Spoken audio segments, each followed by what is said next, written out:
Yo, what is up everybody? Chris here from Fake Sports News, back at it again with another video. Today I'm going to be bringing you guys a quick recap of what happened today during day one of our first major.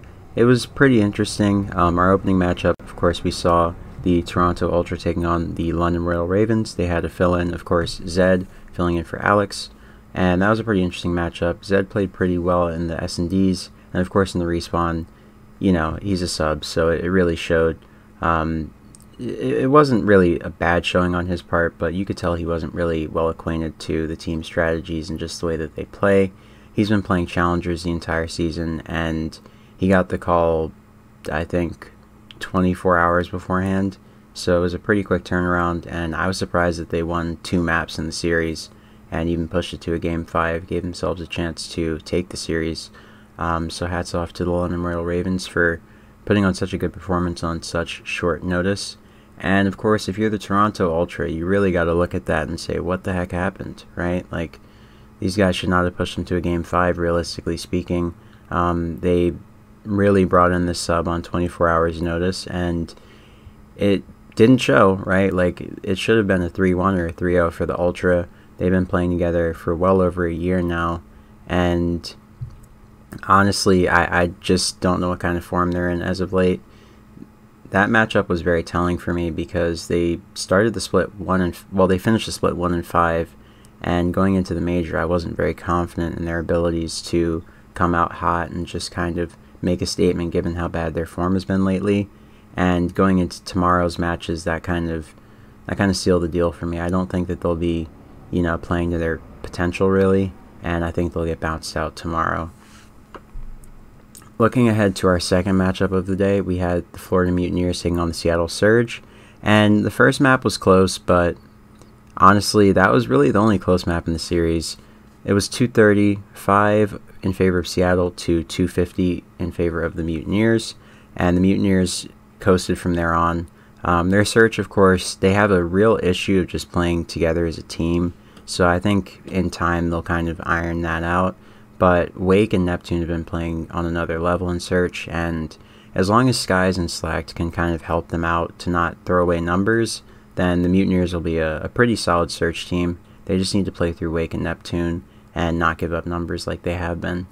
So I think that Florida's in a relatively good place, but I wish that the Surge had put up more of a fight so we knew where to realistically rank Florida going into tomorrow's match. I'm not really too sure what to expect when they go up against the Paris Legion. As things stand, I do favor the Legion to win, just given their form lately and the fact that they did beat Paris in the first split. But anything can happen realistically, and given how Paris has kind of been on a cooldown, let's say, since they haven't had a match in a while, and of course Florida just played today, I do somewhat favor Florida going into tomorrow, just on recency alone, right? I mean, they played a league match, whereas Florida has been, you know, practicing for close to 5 days, I think, 5 or 6 days. So we'll see if that has any impact on the outcome of the game.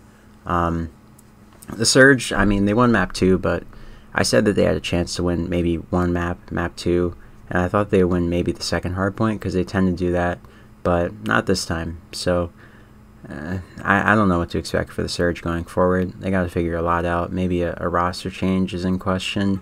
Maybe they pick up one of the guys from Wester. Maybe somebody from Subliners Academy. Maybe Saints take somebody's spot on the team. I don't know. But they got to figure something out, and soon. They're quickly getting into scary territory for the season. So let's hope they can figure something out. Looking ahead to day 2, of course you guys can see my predictions on the screen. I think that the Los Angeles Thieves will beat the Gorillas pretty convincingly. I think they take that series 3-1. I think that the Thieves will take the respawns, Gorillas probably take the Search, and I think that should be just about it. There is possibility for a Game 5, but it would take a miracle on the part of the Gorillas. If they win map 1, then the series goes to 5. If they don't win map 1, then it's a 3-1 in my opinion. I don't see the Gorillas taking a control off of the LA Thieves. I think the Thieves have good teamwork, and they have great control strategies, and they're going to play the vetoes smart. They have Cap coaching them, so I think they'll be in good hands there. In terms of the respawns, Thieves would look pretty good, with the exception of the series against Empire, right? But I think that tomorrow they'll come out and they'll really be looking to make a rebound after the Dallas series. They got smoked. Let's just call it what it is, right? Like, they played really well throughout the beginning of the first split, but in that Dallas series, they just got smoked. It happens to the best of us sometimes, but wasn't their day. I think they're going to come out tomorrow and prove to everybody that, they just had an off day, but they are one of the best teams in the game. So 3-1 in favor of the Thieves is what I'm thinking. We'll see if anything goes differently, and if it does, you guys will be the first to hear about it. Of course, in our next matchup, we'll have Optic Chicago taking on the Subliners. This one is pretty interesting. Not really too sure what to expect. I'm expecting Chicago to take this, but New York is a very strong team. I think this probably is a 3-1 in favor of Chicago, but it's likely that it goes to Game 5, just given the fact that it's Clayster on the other team, and Clayster's Clayster, right? Like, the guy finds a way to win. So we'll see what happens there. I just can't, in good faith, say that Optic will lose to the New York Subliners, but it could happen. Subliners have been playing exceptionally well, and, Optic, they've had their struggles, so I'm not 100% sold on either side. Subliners finished 3-2, and they were extremely hot, but they did cool down in the Dallas series, so we'll see where they go. In our next matchup, of course, we'll have the Paris Legion taking on the Florida Mutineers. I'm favoring Paris in this matchup just because they hold the series victory over the Mutineers. Of course, they beat them earlier this season, so they're currently 1-0 in the series count. But I think tomorrow the Legion will stake their claim as one of the better teams in this game. Paris they're in pretty good form lately. I believe they finished the split 3-2, only losing to Optic and FaZe.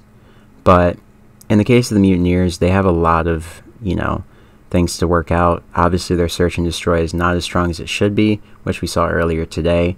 So games 2 and 5, I heavily favor the Legion. And I think that somewhere along the way, they'll probably steal the opening hardpoint, if I'm being honest. Even though a lot of us favor Florida to win the opening hardpoint, Legion, that's kind of been their bread and butter, winning the opening hardpoint, punching these teams in the mouth, and kind of capitalizing on it somewhere later in the series, maybe on map 3 or in the searches. So we'll see how that goes, but as it stands, I'm favoring the Legion with a 3-2 win. In our last matchup of the day, we will have the Battle of the North. We're going to see the Minnesota Rokkr taking on the Toronto Ultra, and this one's going to be pretty interesting. The Rokkr are in pretty good form. They had a little hiccup, of course, in the first split, but I think that tomorrow they'll come out and they'll try to make a statement, but the Ultra will also be fighting for their tournament lives, right? So that's why I favor them to take at least 2 maps. I think that Ultra will win at least 1 respawn, maybe a hard point, and possibly map 2 search and destroy. Minnesota, they're a really good search team, but I do think the Ultra might be a stronger search team. Of course, they're going to make me eat my words tomorrow. Guaranteed. Guaranteed. They're going to make me look like a fool. Rokkr are going to come out in 6-0 the Ultra, and I'm going to be sat there with my mouth wide open. But, yeah, you guys are going to call the cap tomorrow. I'm calling it right now. But, yeah, I think the Rokkr take this. I said 3-2 just because, this is a major. All the teams are going to be playing with a little bit more fire under their belts, if you will. And that's why I favor the Ultra to take at least 2 maps. I think that they'll be trying their hardest, really, and they're going to be competing for that bread, right? Like, no one wants to go home with no money. So I think the Ultra will come out tomorrow. They'll try to take a few maps off the Rokkr, but I don't think that they will beat the Rokkr ultimately. I think that, of course, Brian Saint is just a better head coach than Marky B in that regard, and I just don't understand what's going on with the Ultra altogether, right? Like, respawns, they can't close things out. They've been having a lot of struggles. Like, they should have beaten London very convincingly today, and they struggled. They almost lost. So I'm really not too high on them as it stands right now. I think they have to go back to the drawing board and figure a few things out, and for that reason, the Rokkr should win.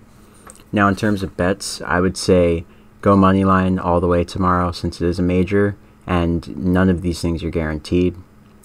I would say Moneyline Thieves, Moneyline Chicago, Moneyline Legion, and Moneyline Rokkr, just to be on the safe side. No handicaps going into majors is a pretty safe rule. Every time that I've taken handicaps going into majors, it's always kind of bit me in the butt. So let's just stay away from the handicaps, guys. Go map by map and pick your money line for your favorite series. If you want to sit out some of the series, I'll probably sit out the Optic Subliner series just because that is so crazy. Don't know what's going to happen. Probably I'm going to sit out the Legion Mutineer series as well. That one has a lot of volatility to it. Not really sure how that's going to go. LA Thieves and Minnesota Rokkr seem to be pretty clear as to the result, but anything can happen, right? This is a major. This is where the upsets happen. So we'll see what happens tomorrow. Of course, Thieves and Gorillas are coming from the winner's bracket side, as are Chicago and Subliners. So if they lose tomorrow, they have another go at it, whereas the matches below that, Legion and, of course, Rokkr's matches, are elimination matches. So the team that loses goes home, and the team that wins advances.